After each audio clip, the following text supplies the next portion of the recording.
The long-standing international order that existed for the last 3 decades has receded. We are now between orders, and the next order has not yet taken shape. Welcome to Radio Davos, the podcast from the World Economic Forum that looks at the biggest challenges and how we might solve them.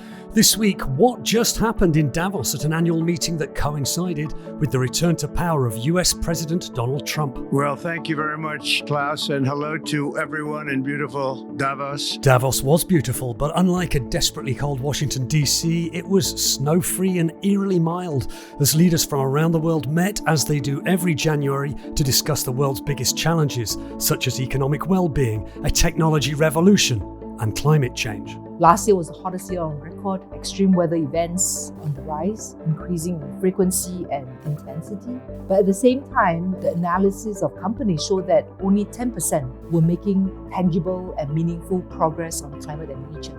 President Trump announced the US was withdrawing from the Paris climate deal, as well as the World Health Organization, and vowed to use trade tariffs to reshore jobs. It was a busy week in Washington and in Davos. Trade was front and center. Economic relations are changing. The geography of our economy is changing. 2025 will give us a sense of where we are landing with these changes. Follow Radio Davos wherever you get your podcasts. I'm Robin Pomeroy at the World Economic Forum, and with this look back at what just happened in Davos, This is a tipping point.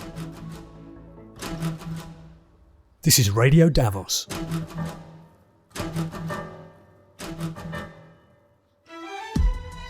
On Monday, the 20th of January 2025, the World Economic Forum's 55th annual meeting opened with a spectacular concert. That's what you're hearing now. It's like a walking on the moon. It's all new. It's all new. It's like I'm entering a pitch black room. It's all new. It's all new. And on the same day, Donald Trump was inaugurated for a second term, promising to shake up global trade and geopolitics. 3 days later, he addressed the meeting down the line from Washington. Though the shape of a heart is always the same. It's all new, sang Anna Brun in that concert available to watch online. But how new is the world in 2025, and how will humanity confront its biggest challenges? In this podcast, we hear from the people who lead the various centres at the World Economic Forum that all year round work on those big issues such as climate and nature, cybersecurity and global health, to get their reflections on the week and to look ahead to the rest of 2025. We'll also hear sound bites from some of the speeches and sessions from the meeting, which you can catch up on at wef.ch/wef25. It's like a see-through thing that don't smell, don't stink. It's all new. It's all new. It's when I let the truth in, let it all begin. To start, here's Forum President and CEO Børge Brende opening the annual meeting, which was attended by more than 3,000 leaders from the public and private sectors around the world. We are meeting at one of the most uncertain geopolitical and geoeconomic moments in generations. Today, we are at an inflection point. 2025 will be a year of consequences. It will affect the course ahead, maybe even at a level we have seen in history like 1918, 1945, 1989. Because we are facing rapid advancements in technologies that are reshaping the economies, changing power dynamics that are remaking global relations, and new trade policies that are redesigning commerce. The long-standing international order that existed for the last 3 decades has receded. We are now between orders, and the next order has not yet taken shape. At this critical moment, we must ensure that the jungle of geopolitics do not grow back. Force cannot replace discourse. Non-cooperation cannot become the new normal. Børge Brende at the start of the Davos week. We had to wait until towards the end of the week to hear from Donald Trump. Here's a flavour of what he had to say, introduced by the forum's founder and chairman of its board of trustees, Klaus Schwab. Ladies and gentlemen, the President of the United States, Donald J. Trump.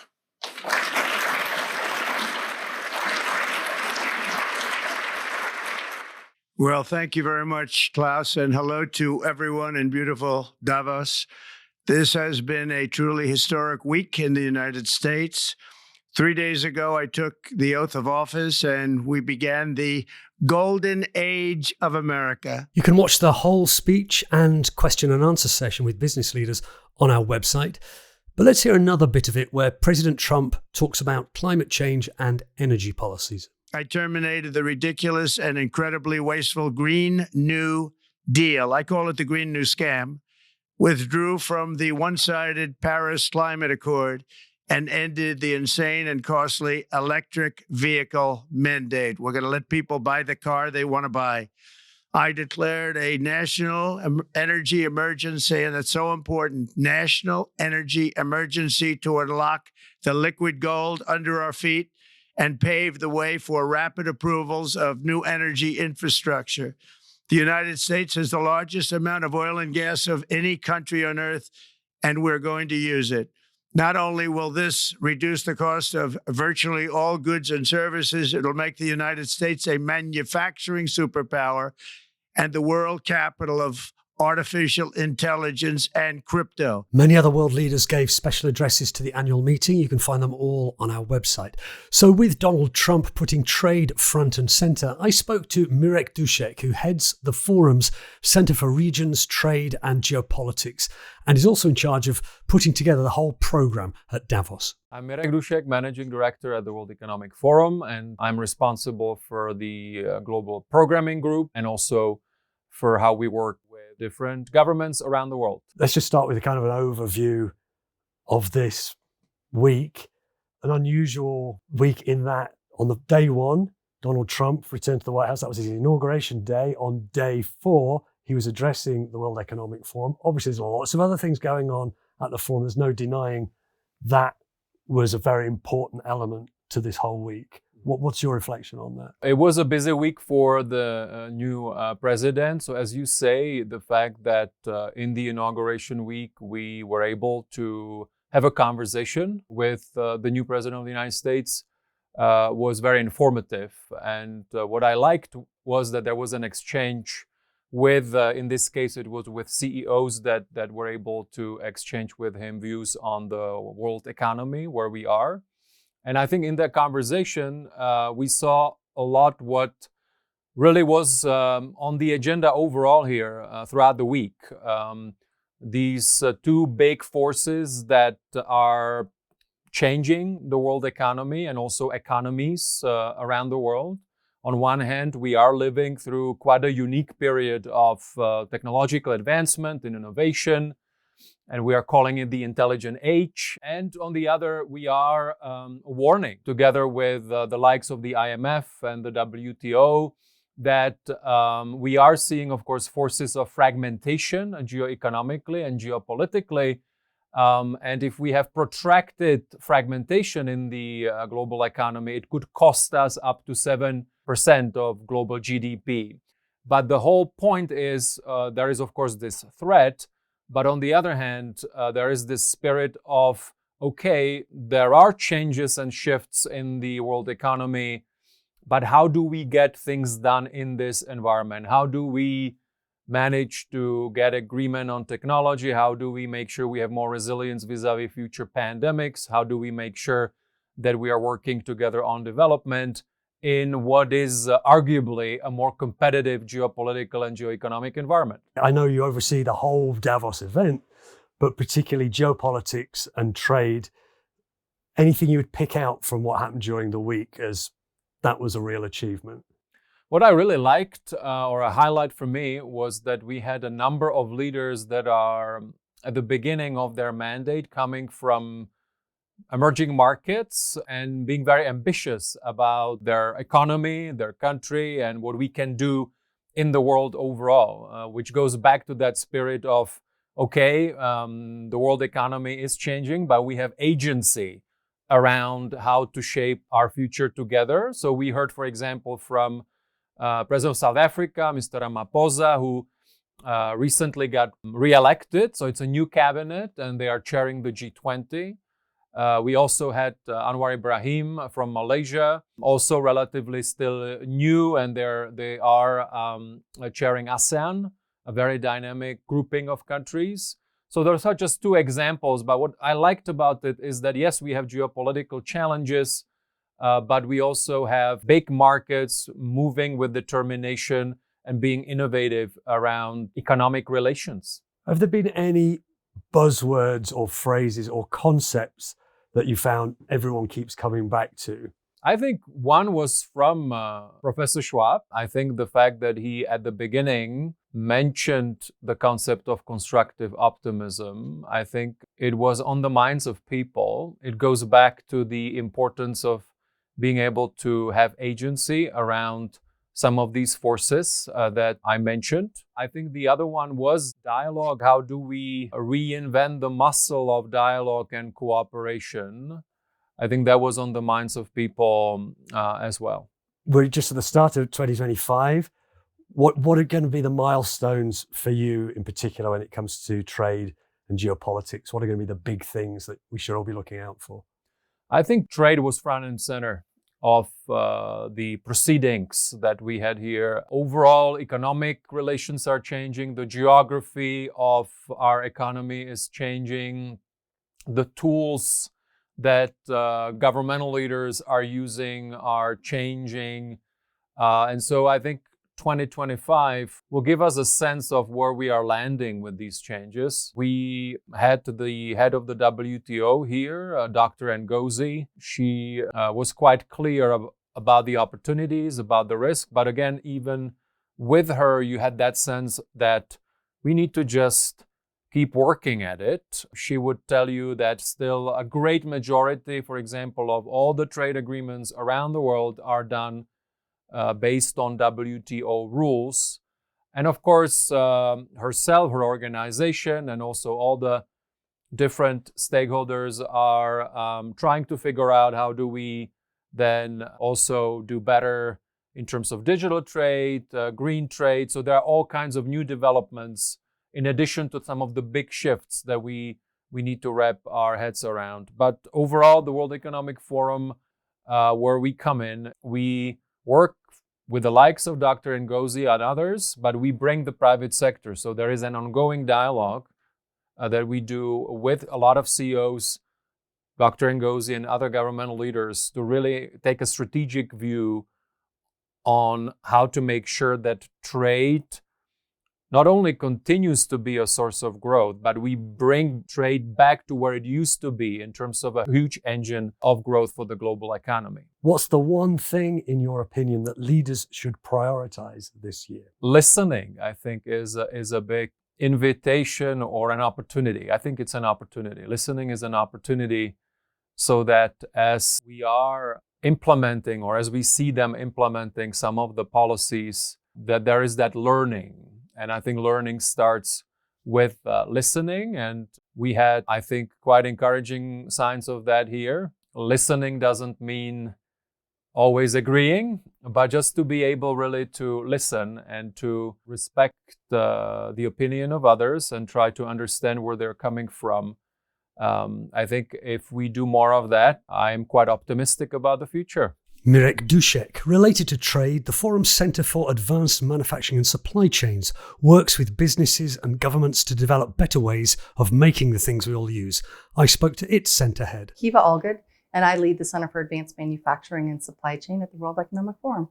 How has it been at the annual meeting 2025 for advanced manufacturing? I think resilience is the top of mind of everyone. And so if you think about supply chains in advanced manufacturing, key ingredients. So I'd say this year with recent elections, again, I think half the population of the world got to vote in 2024. So top of mind is, supply chain reconfiguration, the impact of the elections, tariffs. What are the scenarios that I need to think through? So the beautiful part about the work that we do at the World Economic Forum is we get to work in that beautiful intersection of industry, policy, and academia. And I'd say this week really played out perfectly because we had all those body parts and types and people really integrating around some critical topics. And have there been any what you might call big wins for your center during the week? We had our awards dinner for the Global Lighthouse Network, which is an annual event where we recognize the best of the best in digital transformation in manufacturing. So this year we had some of the top CEOs handing out the awards. So that was the first time we were able to get them engaged. We have 17 new winners, and we now have 189 lighthouses altogether and 25 now sustainability lighthouses. What is a lighthouse? Yeah, a lighthouse is the best of the best. So if you think about what does a factory or a site look like if it's fully digitally transformed or it's improved a process. So these are factories that have really leaned into digital transformation. And it's those sites that everybody aspires to. I think more importantly though, it's a mind shift. So if you think about manufacturing, you typically get incremental improvement over time to improve productivity, to increase margins. You move in a linear direction. A lot of the lighthouses actually go through full digital transformation. I'll quote a CEO who said, hey, for us, it was a mental revolution. They changed the type of people they were hiring to be more digital. They really had to think through, what do we need to do? And the impact that it had, the improvements that it had, was much bigger than they had anticipated. And now they're planning on trying to aspire to get to 5 lighthouses in total. It's a little like akin to a Michelin star if you're a really good chef or restaurant. This Davos was happening at a time when on the first day, Donald Trump returned to the White House, and you've mentioned supply chains and tariffs. There's a lot of uncertainty, I'm guessing, among those companies about what will happen in terms of global trade this year. What were people saying about that to you? With the Center for Advanced Manufacturing and Supply Chain, we have a community of chief operating officers, procurement officers, and supply chain officers.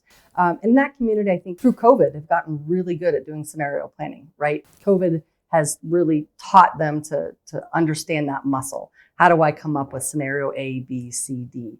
I'd say some of the things now is like, I need to think of even more scenarios. I also, we heard a lot of people say, I'm gonna pause. I'm not 100% sure what I'm gonna do until I have more clarity, which is also not good for the industry. So that hinders M&A, that hinders innovation. So I think people are still really trying to figure out that path. I think they're trying to figure out what does that new ecosystem look like. I think the conversation transition from, COVID really tried to empower the ecosystem beyond 2 global powers. It was really US and China and Europe to an extent. And then you now start to see Malaysia and other regions. We launched a report called the Global Readiness Index this Davos, and that gives you 7 areas to focus on. If you're looking at countries, what makes a country ready for manufacturing? What would attract someone to a country? And we walk through those 7 different indices. And that was really a good body of work to help our partners figure out where do they go next and how do they think about where they might be expanding both from a logistics perspective and a manufacturing perspective. Are there any important milestones you're looking forward to during the year? Davos is interesting because you've got the big sessions and the private dialogues. And then you have an opportunity to really bring together people in a multilateral. So I had a discussion with a small group of folks, but it included a governor from the US, the head of a trade union, the head of another trade union, an industry leader, 2 startups around, in US specifically, labor. So we're building all these new factories, right? But we don't necessarily have a career path for high school students to go into those types of trades. And how do we make those more aspiring and good career paths for younger people? And that was a milestone. We've got a pretty solid action plan to pull together some programming and some thought leadership there for our next event and meeting in April when we get together again. What is that event? We get together our governors group, our chief operating officer group, and our strategy folks in Boston in April. So you mentioned resilience is a word everyone's using. Did you pick up on any other kind of buzzwords or concepts that really defined what was going on here? AI was a theme, right? And I come from an industry where we've been using machine learning and automation for decades, and we've been putting it into practice. So I'd say our community was more focused on the talent and the people, implications of the transformation of their jobs. I think another key theme that came through was really the fact that we're now starting to see and understand, especially in the manufacturing and supply chain world, that resilience, productivity, and profitability actually drive and deliver sustainability. So if you use less water or less materials and you're making your process more productive, you're often also driving sustainability. And so we're really trying to change the narrative there on really talking about those two things in a symbiotic way, that profit and productivity does equal sustainable, and really trying to change the narrative around that. What should leaders prioritize in 2025? Two reflections there. I think there's part of it of stay calm, let's see what happens. And then I'd say be courageous. I think we're at a very, especially in the industries that I'm a 30-year veteran in industry. And this is a tipping point. If you rewind the clock and you think about what happened when the internet was launched, you had companies that went out of business, right? You think about Blockbuster, because they didn't transform the way that they met the market. I think AI will do that transformation in a lot of different back office processes, right? So I think businesses need to really embrace and change the way they do things quickly, and then enhance the way they deliver their products and services to customers where the customers want to be met. And so that to me is the most critical point. But stay calm at the same time. Yeah, I think when the internet rise happened, right, it was exciting for some and scary for others. And I think it's those leaders that can really persevere and invest in that future with maybe not all the data is important. That was Kiva Allgood of the Forum's Centre for Advanced Manufacturing and Supply Chains, advising us to stay calm. And before we hear the next Forum Centre head, let's hear a bit from the head of the global trade body, the WTO. This is Dr. Ngozi Okonjo-Iweala, advising us when it comes to speculation about trade tariffs to chill. Please, let's not hyperventilate. I know we're here to discuss tariffs. I've been saying to everybody, could we chill also? Because 80% of world trade right now, world goods trade, is taking place on WTO terms. And world trade is at a peak, $30.4 trillion, which is higher than the pre-pandemic peak. So there's resilience. Does that mean I'm not concerned about all? No, I'm not trying to say that. But I just sense a lot of hyperventilation, and we need to take a deep breath.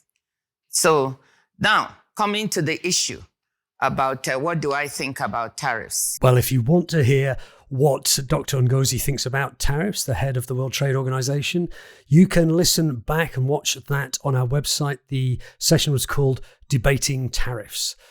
Link in the show notes. Moving on, what just happened in Davos on energy? Roberto Bocca, and I'm the head of the Center for Energy and Materials. Would you say it's been a big week for energy and materials, this Davos? A very, very big week. Yes, indeed. A lot of conversation, a lot of proactiveness in trying to solve some of the key issues. What would you say were the main achievements of the Center for Energy and Materials this week? We had a fantastic interaction with government and business on some of the most critical issues that help in creating prosperity, economic growth, but also addressing the issue of the energy transition that, as we know, should be more sustainable, but also bring more energy security and bring more energy equity.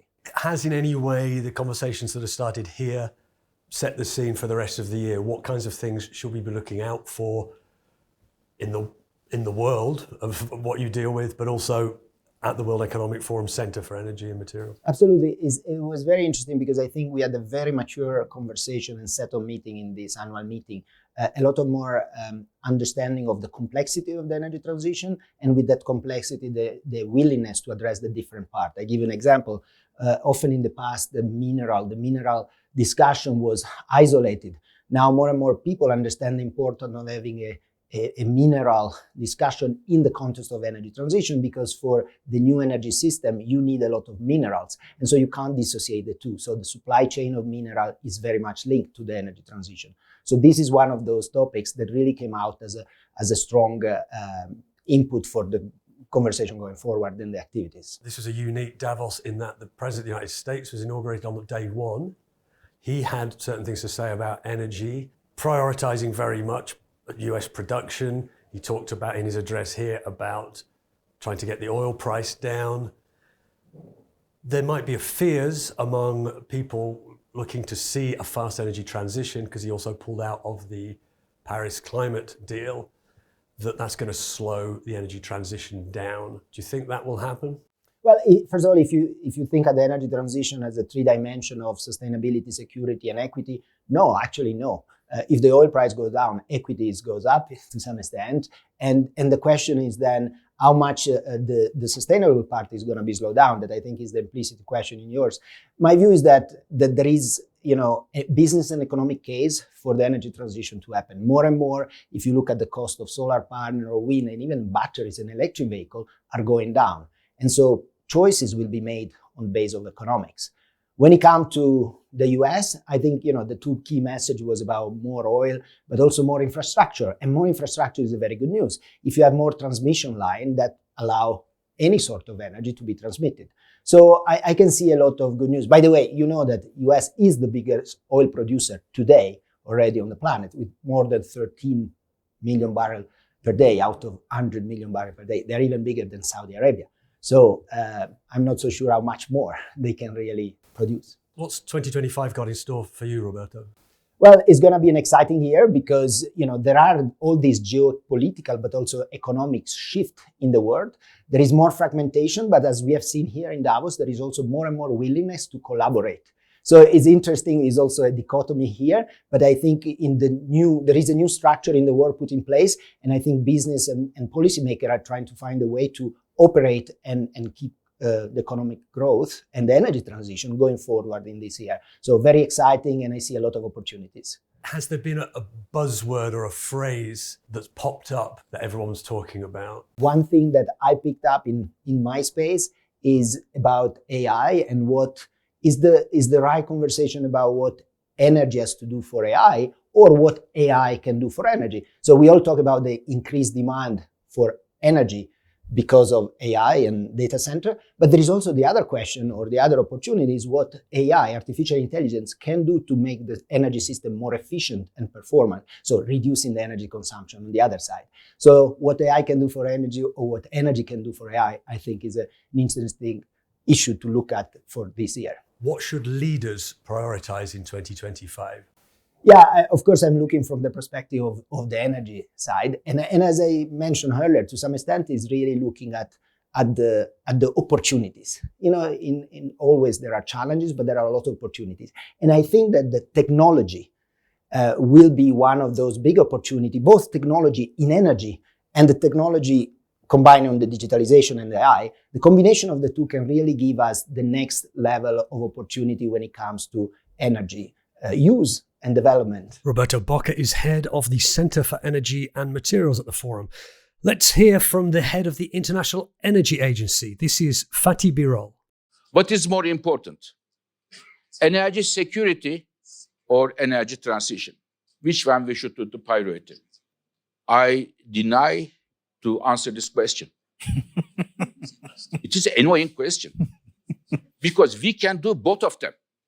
With well-designed energy transition policies, we can have the best energy security.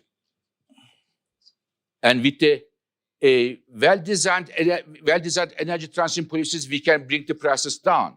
We can bring prosperity to the people, and we can create jobs. And this has been done. This will be done. So therefore, to antagonize these two important objectives for the human being today is, in my view, misleading. We can do both. We have been doing many things like that before as the world, and this is critical. Staying with climate change and the wider spectrum of environmental challenges, the Forum's head of climate and nature spoke in Davos to my colleague, Gail Markovits. Kim Hui Nyo, Managing Director at the World Economic Forum, and I oversee the climate and nature agenda. What would you say are the key achievements of the Centre for Climate and Nature at AM25? We walked into AM25 with a few stark realities. One was around climate changes. Last year was the hottest year on record. Extreme weather events are on the rise, increasing in frequency and intensity. But at the same time, the analysis of companies showed that only 10% were making tangible and meaningful progress on climate and nature. So the focus of the AM was really to look at the reasons why and to explore the solutions, the partnerships that could actually help support companies in addressing the climate emergency. So the key outcomes from the meeting obviously was for companies and governments to meet to talk about new capabilities that are enabled by AI, data, satellite technologies. They also looked at the existing partnerships that are in place, not just stock-taking progress, and we've made very good progress on several of these initiatives, but more importantly, to look at the new additional measures that have to be taken to enable more speed and scale. If I could give you an example, in the First Movers Coalition, which is about using the power of green procurement for companies to invest into green technologies, the community met and took a stock take on where they are today, and also looked at what are the policy arrangements that they could actually work with governments to support the transition, including permitting processes, how to shorten the permit process for companies who are investing into green technologies to be able to move faster in this journey.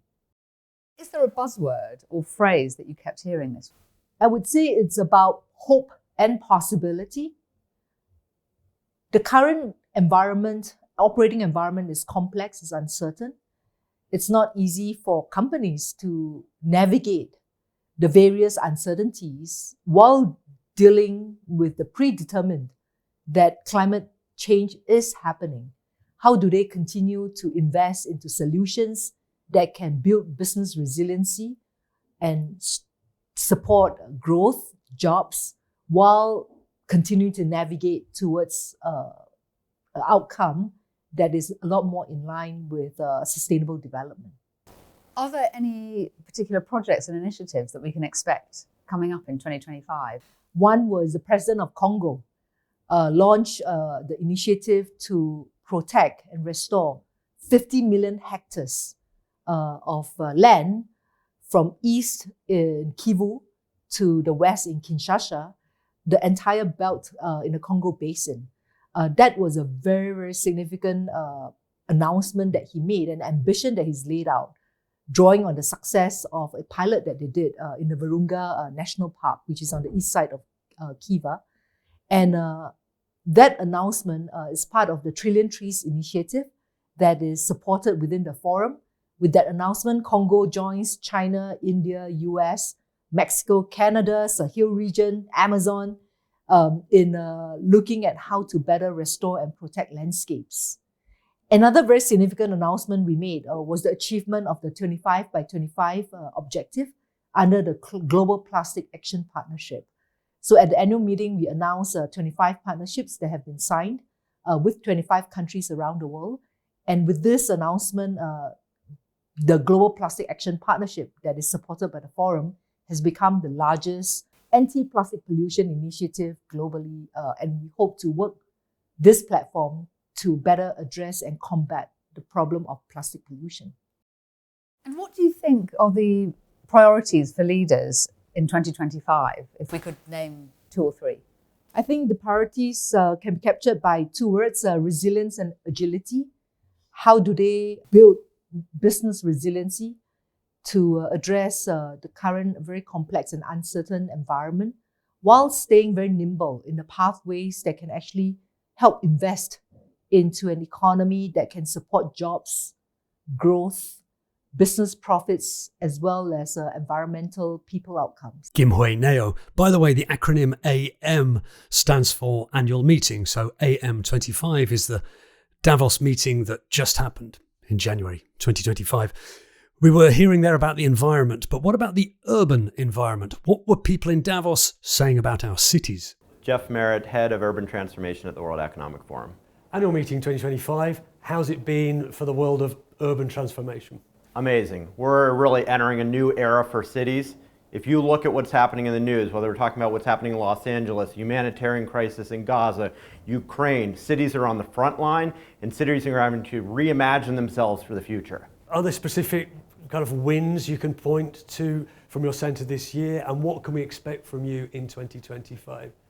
One of the big announcements this week was the launch of something called Yes Cities. It's taking an effort that began in San Francisco, is now scaling globally, starting with a challenge in India this year. This is about really aligning our economic development goals with a more sustainable future, anchored in startups and innovators. We're going to be rolling out new challenges to attract world-leading startups to work directly in locations, starting in India this year, to really build robust coalitions to accelerate investment, decrease the time to deployment, so we can see our cities become greener faster and grow our economies at the same time. What should leaders prioritize in 2025? What we're seeing right now is extreme risk as a result of climate. Adaptation is really our number one goal right now. We need to move from being reactive to being more proactive. Is there a buzzword or phrase that you've just kept hearing in the corridors and in the meeting rooms here? What we're hearing this week is a real commitment to stay the course, really double down, build on our momentum, and get things done. Jeff Merritt.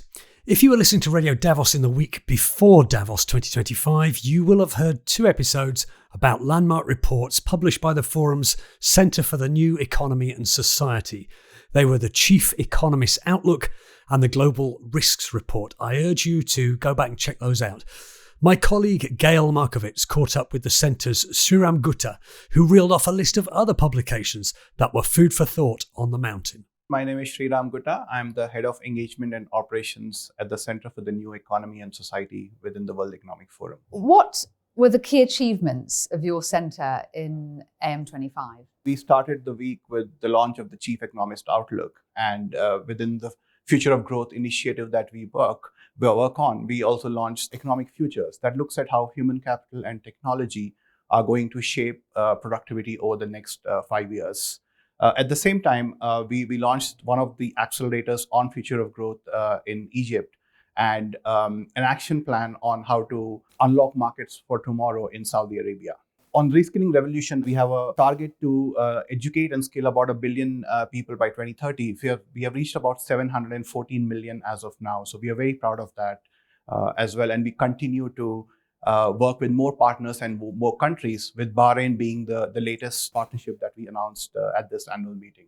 Earlier this week, we also launched the Future of Jobs report, and you would have seen it was widely quoted in different sessions. A lot of bilaterals, ministers and business leaders spoke about how AI and technology broadly would change the landscape of the jobs, the skills people would need in the mid to long term. We are also very proud, and especially so in the current context of the Diversity, Equity and Inclusion Lighthouses paper that we launched, which looks around the world, what are some of the best practices that we can all learn from, and what are companies around the world specifically doing to foster diversity, equity and inclusion. I think another important milestone, and one that was widely spoken about, was the Global Risks Report. As you're aware, we are in an increasingly fractured world, right, with economic, social, and technological transformations that affect all of us. So I think it was an important thought leadership piece that spurred a lot of conversation at this annual meeting, and a product or an insight report that still continues to generate a lot of interest among our constituents. We also did a lot of work on Equitable Transition Alliance, where we launched 5 policy guidelines, essentially urging governments that as they look at climate mitigation strategies, it's critical that they also consider economic equity. These are the ones that immediately come to mind, but there's a lot more. Was there a buzzword or a phrase that you kept hearing? When you look at the risk in the Economic Outlook report, I think divergence was a common theme. Fragmentation kept coming up. I think AI and its impact on jobs and skills was also a buzzword. And is there a key message on the Economic Outlook that you think came across all the sessions? There was a lot of optimism about the US economy, a lot of optimism in general about the Asian and Middle Eastern markets. They have a very young population, still growing at a reasonable rate. And I have to say, not so optimistic outlook on Europe. And I think there was still a lot of talk about the Draghi report, which came late last year. and how candid it was in identifying the issues as Europe faces, the decline in productivity, the lack of innovation. What do you think leaders should prioritize in 2025? I mean, I hope leaders can prioritize leadership to start with. And I think the world can be a better place for that. I think it's time we look beyond our nose and look into the horizon and start thinking and acting in ways that are more focused on the long term than policies or business actions that are too focused on the current and the near future. Sriram Gutta. And sticking with matters of the economy, my name is Matthew Blake. I head the Center for Financial and Monetary Systems at the World Economic Forum. It's been an exceptional annual meeting. We've had record participation among the financial services actors that we work with. These are big banks, insurers, asset managers, both in the traditional space and also alternatives, so hedge funds, private equity, private credit, and all of the financial infrastructure, payments, fintech. So, we're in such a privileged position there because we're able to get that entire ecosystem here to the annual meeting. And so many of these groups work with us throughout the year. So there's great continuity. And then, of course, you add on the public sector engagement that we have, central bankers, ministries of finance, and academics. As we're a multi-stakeholder organization, we're a multi-stakeholder center too. And it's just an exceptional opportunity to discuss some of the core topics affecting the system. Are there any particular kind of wins for your center during the week? So this week we were extremely active on one of our core topic areas. And that is a aspect of work that looks at geopolitical tensions globally and how that manifests itself in the context of financial systems.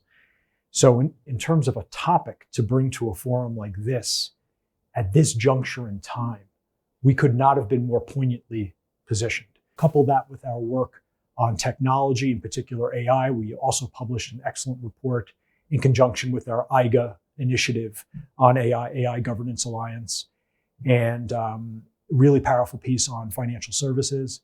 And then we're looking at other trends like longevity, demographic change, people are living longer. So what does that mean for the financial system? What does that mean for individuals' personal financial well-being? So the compilation of these systemic issues and also issues that are specific to individuals that touch all of us have been front and center, and we've had tremendous engagement. What do you envisage being important milestones in 2025?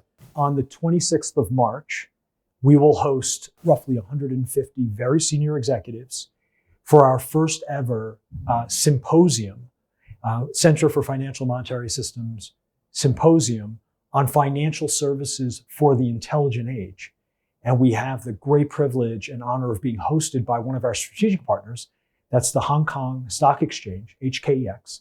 And so we're going to do this convening with HKEX in Hong Kong. And we will essentially bring all of the core thematics that the center covers across 3 domain areas very quickly: sustainable finance and investing, tech and innovation, and resilience. And then under that, there are a number of discrete activities that we're driving that tie up to those more macro themes.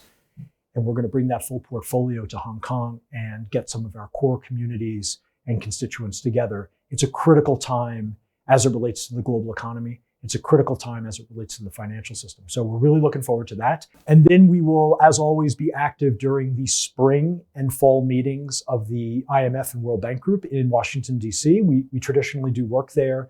So the spring meetings, I believe, are in April and October for the fall meetings. So we'll have a full-on integrated agenda in those environments.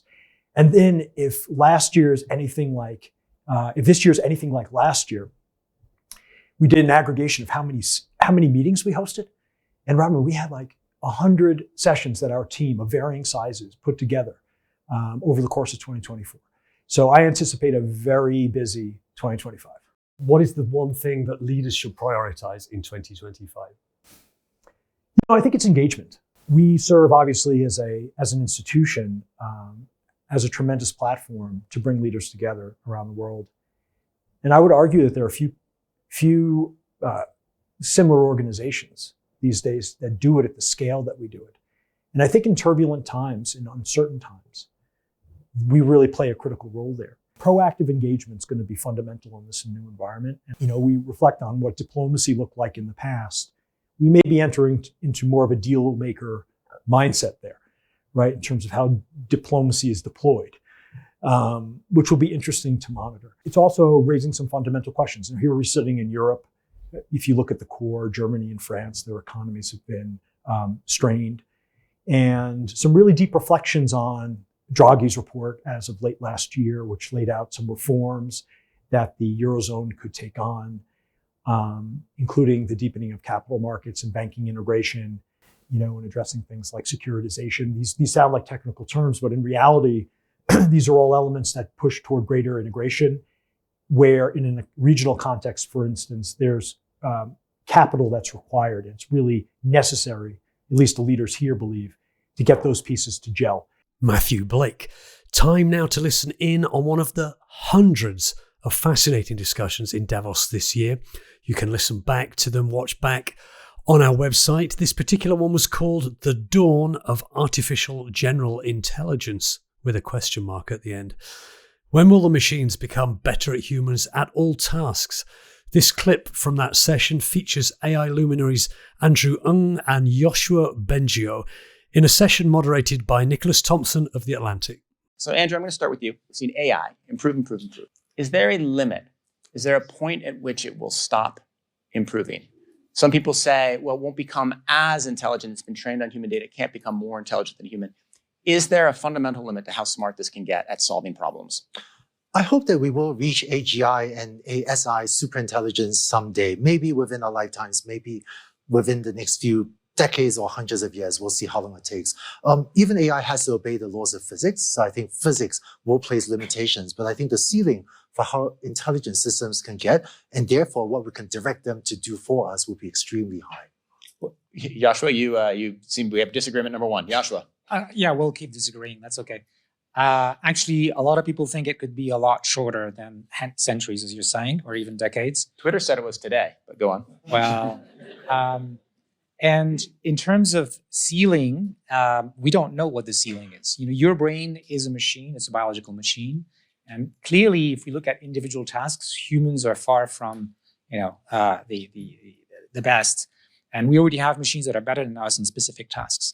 The other thing is, even if we only have machines that have the same general kind of cognitive abilities, the thing is, machines are not, working on soft biology wetware, but on digital machines. What that means, for example, that they can learn from a lot more data. That is why ChatGPT, in spite of being like cognitively inferior to us, knows 200 languages and more knowledge than any single human.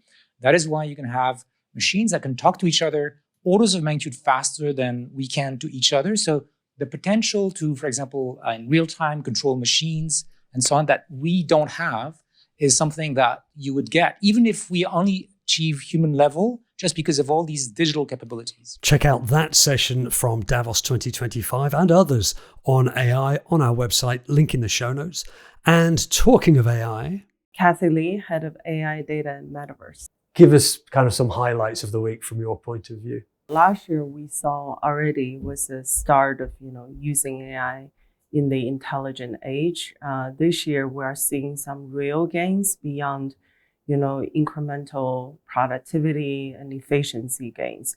What I mean by that is with the AI Governance Alliance, which is a forum initiative that we launched in June 2023. Today, we have over 460 organizations being part of this AI Governance Alliance community. That makes it one of the largest and most diverse AI stakeholder network globally. So we've been working with this community on many different thematics areas in AI. And one thing we find is the companies that are leading AI adoption reported 50% revenue growth from 2023 through 2026. And that number may even double in the coming years. So altogether, that revenue growth, the expected revenue growth is translating into between 7.6 trillion to 17.9 trillion dollar value to the global economy by 2032. So that's quite a staggering number. And the overall AI investment also has been growing significantly. The earlier number we cited from the IDC report is that the AI related spending across industries is going to reach 630 billion by the end of decade. But after the Trump administration's latest announcement, I think we may have to revise that number. So I think that real adoption in the industries is one of the most important trends we saw. But at the same time, we're also seeing trends across, the technology domain. Many, people in the community have been talking about AI agents. What constitutes as agents? How do multi-agents interact with each other? How do we design the protocol? How do we make sure it's safe and secure? How do we make sure it actually does the job that we want them to do? So those work will continue, and it really comes through the discussions we had this week in Davos. Governance has always been on top of mind for all the key stakeholders, and here the key is to promote regulatory interoperability. And last but not least, one of the other key topics around AI this week in Davos is AI sovereignty. Many countries and governments have been talking about and promoting AI sovereignty. But the question we wanted to ask in today's environment is AI sovereignty feasible?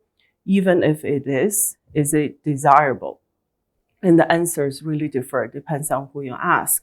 But we do believe that the AI sovereignty cannot really be achieved unless you are collaborating across sectors, collaborating across countries and governments. So in the context of AI sovereignty, the most feasible form of that will be achieved through regional collaboration, because given the significant investment in AI upfront, we don't believe that many of the countries or regions will be able to own an end-to-end AI value chain.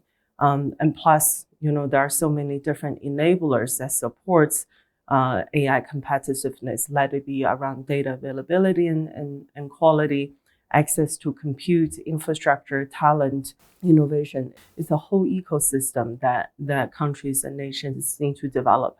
And we think the only way to achieve that is through collaboration. And again, that's why we launched the AI competitiveness through regional collaboration initiative on the back of IGA this week.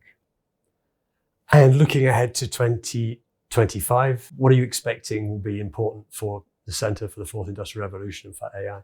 We'll continue to do the work we do, and particularly with the launch of AI competitiveness through regional collaboration. We will start working with 3 priority regions: Africa, which will kick off with the Rwanda AI Summit in early April, really aiming to bring all the key stakeholders from the continent to talk about AI competitiveness in Africa, and really in the African context, and for that conversation not to take place elsewhere. And then in the Middle East region, where we see particularly the importance of the AI infrastructure and how do we promote collaboration. And last but not least, in ASEAN. ASEAN has a long-standing history of collaboration among countries, particularly when it comes to cross-border data free flow. E-commerce, we're hoping to do that in the AI context as well. And I know that we talk about AI a lot, but I do want to emphasize the work that we also the work that we just kicked off on digital public infrastructure, where AI might play a very important role in addition to the traditional DPI, which has been defined by data exchange, identity, and the financial element of the payments element of that. And last but not least, we continue to do our very important work around digital safety. In this day and age, we believe it's even more important that we stick to our value. We make sure that we tackle harmful content across, the digital domain. And also we need to double down on some of the applications of technology in such as climate, science discovery, and other important domains to make sure that we truly promote not just technology adoption. It needs to be done responsibly, sustainably, and equitably. Have you noticed any particular buzzwords or concepts that people keep telling each other during this meeting? In the scientific community, there's still quite diversion in terms of AGI or ASI, artificial superintelligence. When is that going to happen? Is it ever going to happen?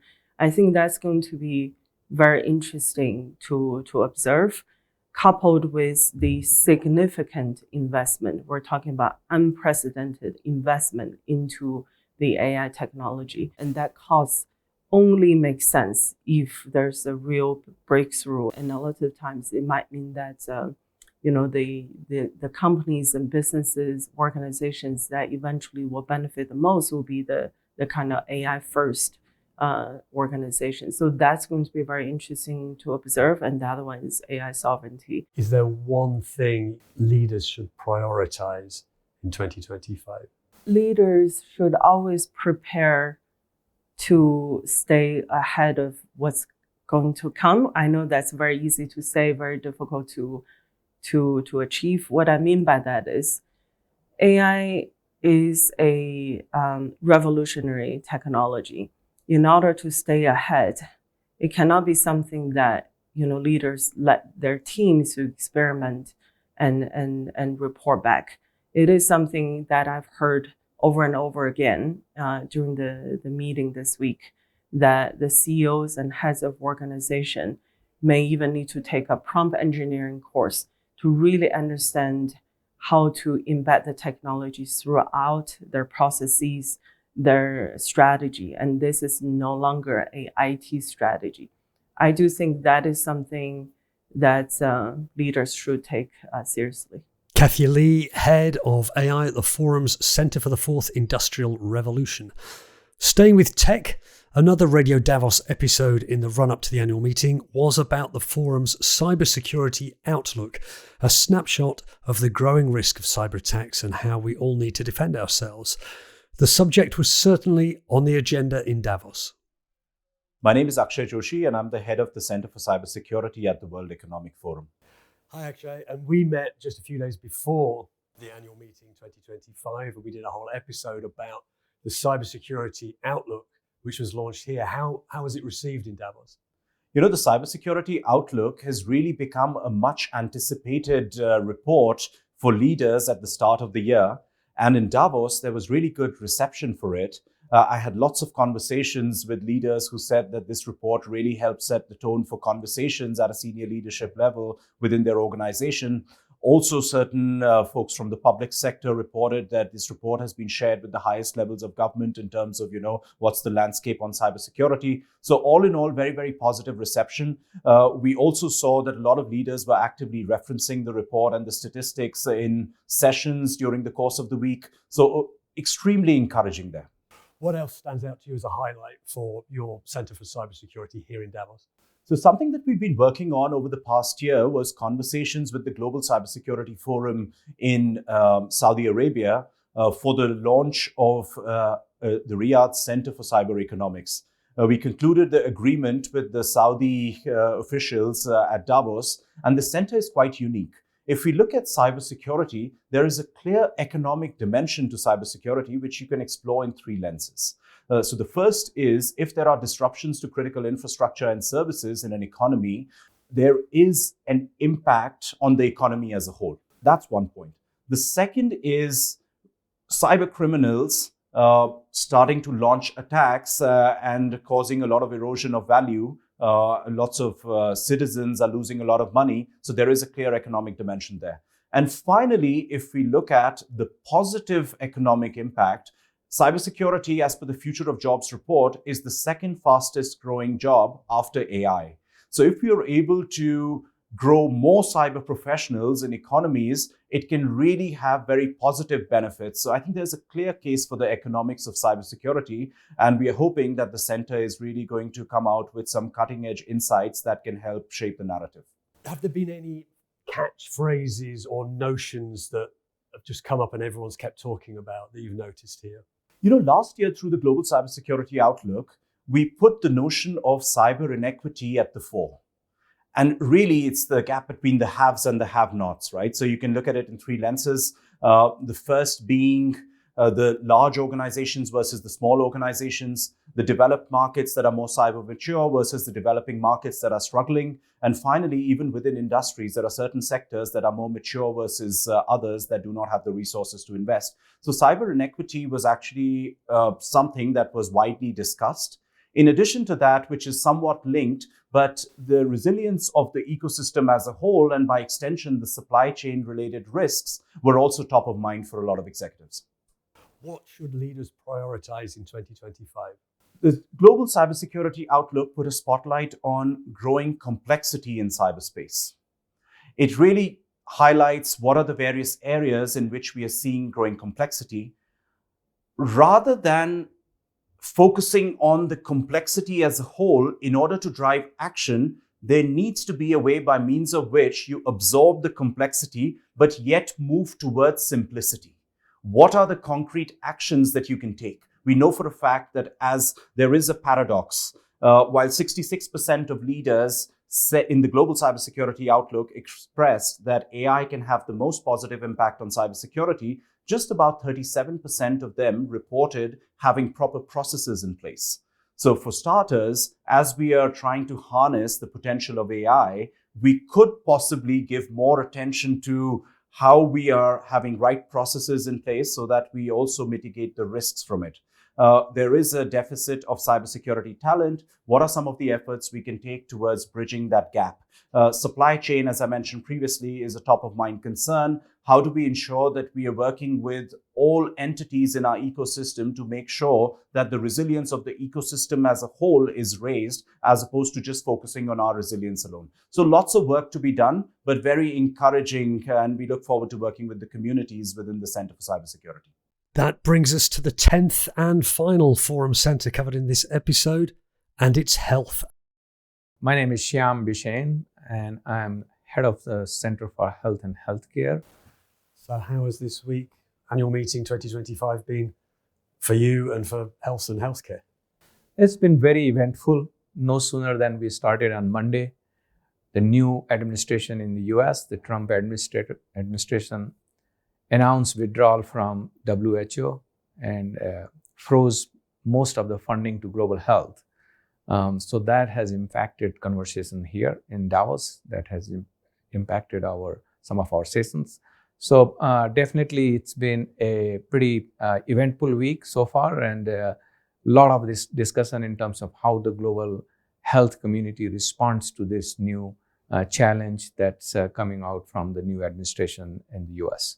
And what kind of responses were you hearing?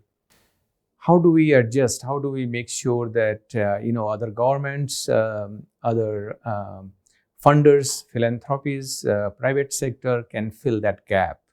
How do we make sure that we go back to US with the right request and with the right approach in terms of funding at least some of the programs, or continuing to fund at least some of the programs as they make their final decision? Okay, and so beyond that, the work of your centre, what would you say the highlights have been? We launched a new initiative on AMR, antimicrobial resistance, which is very much needed right now. There's a lot of interest from both public and private sector. We are working with the governments. We are working with G20 countries. This was launched in collaboration with the Ministry of Health, Italy.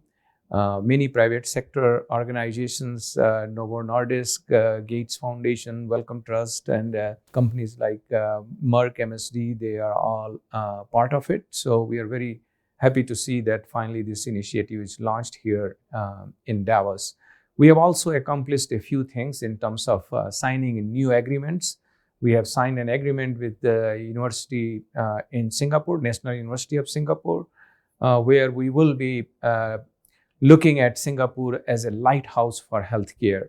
And there are a lot of learnings in terms of how well Singapore has established health equity, how well they are making use of digital health technologies, how well they are using AI in healthcare, and then bring some of those learnings, some of those best practices to the rest of the world. So this is a new agreement that we accomplished this week with the National University of Singapore School of Medicine.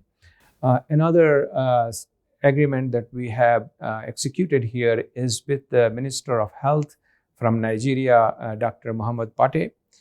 This is on maternal health. We signed a letter of intent, LOI, with Dr. Pate, who is again the Minister of Health in Nigeria, to look at maternal health situation in Nigeria and how we can help through our Global Alliance for Women's Health initiative to improve the overall situation on the maternal health and child mortality side.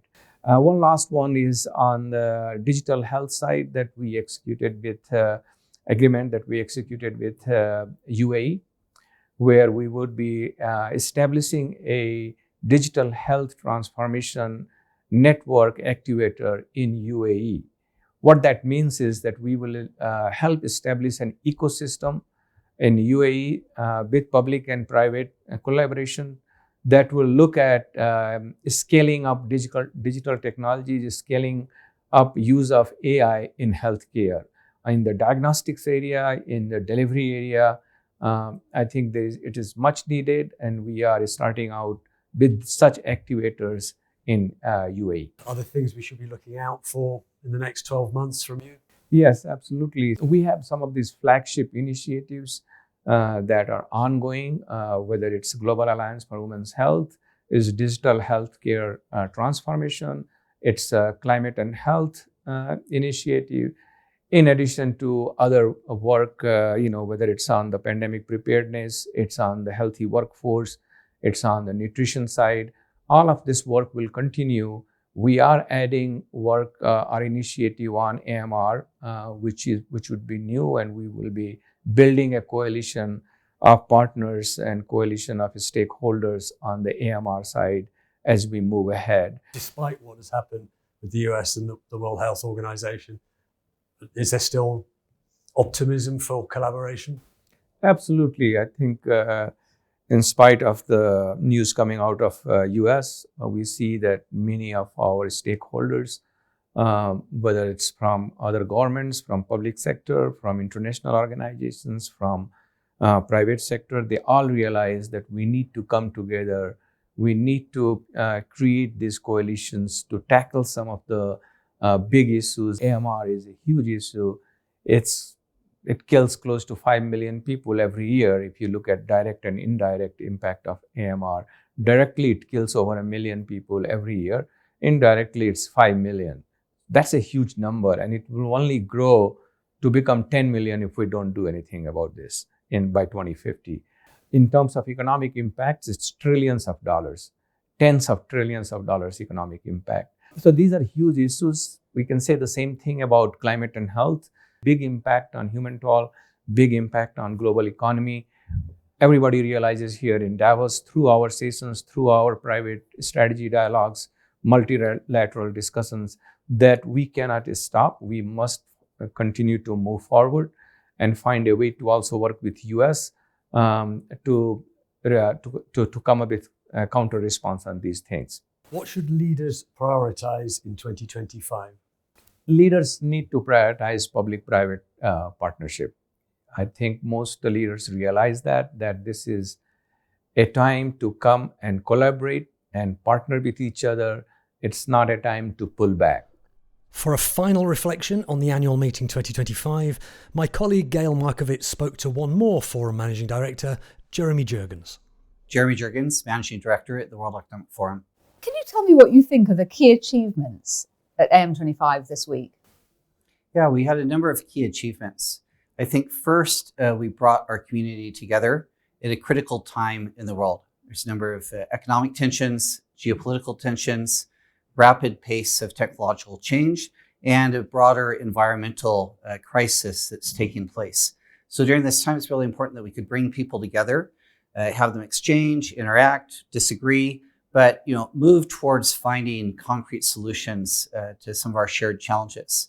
Some of the areas that stood out for me particularly was work that we made around decarbonization. We have an industrial clusters program here. We were able to expand the size of that and see more regions and cities coming in to contribute in that domain. We also expanded our health activators network. We made an agreement with Nigeria where we actually looked to see how we can share and exchange best practices on improving women's health in various regions and countries. And maybe the third area is quite exciting is everything we're doing around AI. We saw strong interest in this area, and we've had a number of commitments to actually promote AI for prosperity, growth, and inclusion. And we'll be following this up with AI Summit for Africa in April and a number of other activities throughout the year. So these are just a few examples, but overall it was just a super exciting week. Is there a buzzword or a phrase that you kept hearing? Yeah, I think, one of the phrases that I heard coined by Professor Klaus Schwab that I heard a lot of people repeating was constructive optimism, right? So we need to keep a positive view on the future, but it won't happen on its own. We actually need to work towards it and actually mobilize effort. And so I think the willingness of our participants to actually pick that up and say, okay, what can we do to actually work together to address some of these critical issues with an optimistic perspective, even recognizing some of the risks and challenges. That was, kind of recurring theme throughout the meeting. And are there any bright spots or areas of hope for 2025 that were coming through? Yeah, I think there's a number of areas. I mean, we saw that there's quite some criticism at a superficial level around Europe. There's questions, there's challenges. But then when you look at the fundamentals, they're actually, pretty significant. Low debt relative to much of the world. Inflation has been slowing down. Strong skills and capabilities. And, a lot of people appreciate European values. And so I think this is, a bright spot here. Again, these advances in technology and the ability to apply them in very concrete areas, making, manufacturing systems more efficient. So using less energy, more optimization, ability to improve agricultural yields through, again, digital services, reducing pesticide usage, chemical usage, water utilization, and actually then driving increased profits and revenues for farmers, particularly smallholder farmers around the world. I think this is quite significant there as well. What are you hoping that leaders are going to prioritize in 2025? Yeah, so I think prioritizing stability and, again, this kind of optimistic but constructive perspective. I hope that will stay at the forefront. How each leader interprets that within their respective organization, will be quite different because there's such a diversity of leaders among our participants. But, I think keeping that positive attitude is probably the most important, and this willingness to exchange and cooperate and then act. Jeremy Jurgens ending our dash around the World Economic Forum for an overview of what just happened in Davos. I spent my week in Davos in our podcast recording studio, getting great interviews for upcoming episodes, as did my colleague Linda Lucina, who hosts our sister podcast, Meet the Leader. In fact, she's already put out the first one of those, an interview with the economist Gita Gopinath of the IMF. Please check that out and follow all our podcasts, Radio Davos, Meet the Leader and Agenda Dialogues, wherever you get your podcasts, and at wef.ch/podcasts, and catch up on all the action from the annual meeting 2025 at wef.ch/wef25 and across social media using the hashtag wef25. This episode of Radio Davos was written, presented and edited by me, Robin Pomeroy, with additional reporting by Gail Markovitz. Studio production was by Taz Kelleher. We will be back next week. But for now, thanks to you for listening, and goodbye.